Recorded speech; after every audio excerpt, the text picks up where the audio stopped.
YouTube, what's up? It's been some months since I've been on here. It's early too. I'm Puffy Face Nelson. What's going on though? Um, I'm sitting out here waiting on a customer to drop me off some hoodies, and I'm just saying, let me do something. I ain't been on here in a minute. I definitely need to go to the barbershop. I look like Wolf Jackson, so you know. But man, let me see. What did I say I was gonna fire this phone up for? I'm firing the phone up because I didn't even say nothing about Katt Williams now, man. You know, I think that Katt Williams situation is I guess it was needed. I don't know. Any publicity is good publicity. So for everybody, it just opened the doors up to let you know, like, I thought comedy was like hip hop.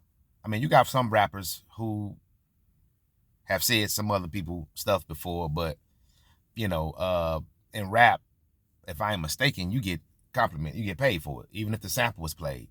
Be BMI and ASCAP. But in comedy, man, I just never thought people would be biting. And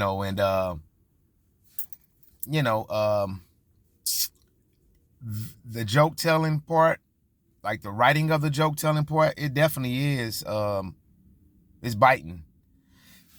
But how people acted out, I could see. Well, I wouldn't do it, but I could see how a comedian, if I was a comedian, I wouldn't do it. But if a comedian, I could see how they take people's jokes, because when they doing it, when they reenact it different, that's what kind of takes you away from, okay, damn, somebody did this, or do I remember seeing somebody doing this, some years ago or whatever. And so,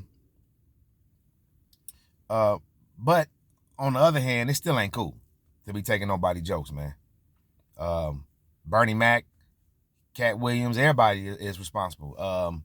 Eddie Murphy, it was said, just listening to Corey and Craig and them, they in the comedy, they've been in the circle for years, for decades, and it was said that Richard Pryor didn't like Eddie Murphy. He didn't go perform nowhere he was at because he felt he took his whole act. And if you look at it, it's just like I was saying about the biting of somebody else's joke. He just did it. He just took it to another level because, Richard Pryor was the first with the drunk. I forgot dude's name was. You know what I'm saying? When I first came down here, all that.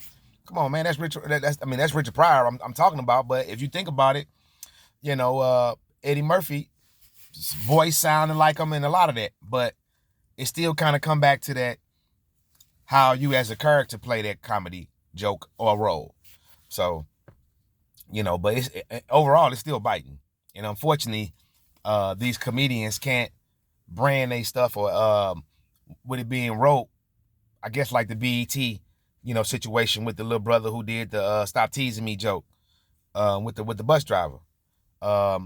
If it was a way that he could have patented that, every time anybody said, Bernie Mac said anything, he gets something off of it. Whoever said it, every time it's played.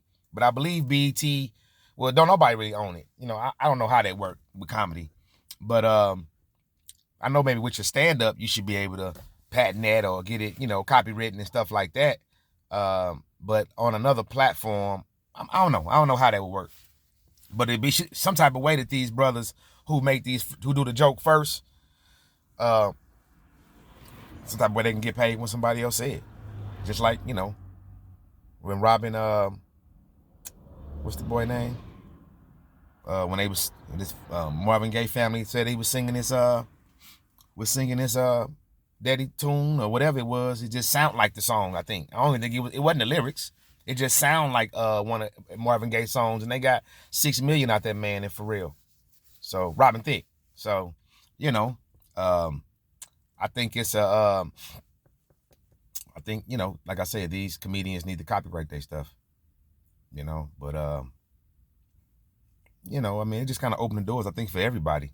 And then it opened the light, showed the light of not the light, but just showed people how everybody in the industry then bit somebody. But I think, like I say, the difference in what draws into those people and forget about the last person who said it. Well, one, it'd be 30 years later. And then 2, it be that they acted out the character different. You know, they reenacted the character different than, you know, Bernie Mac telling that story about the little stuttering versus the little dude who took all his clothes off and all that with the strong shit. You know what I'm saying? Like, strong man shit. Come on, man. We looked at that joke totally different. You know, but Bernie Mac didn't write it.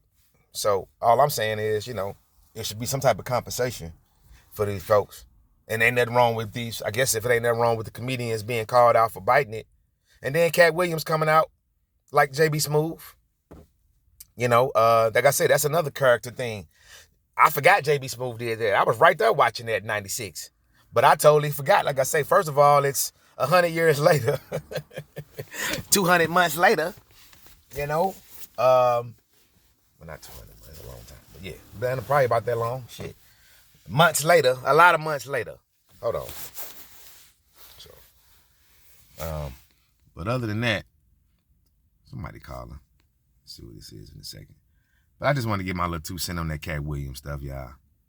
So I just feel that, you know, everybody getting compensated but the person who wrote the actual joke the first time.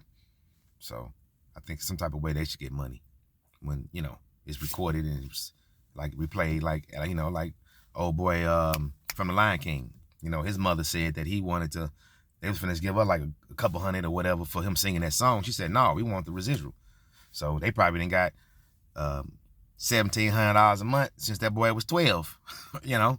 So you do the math on that, that's well over 100, a couple of hundred right now, and that's for the rest of his life. So, you know, it is what it is. Peace.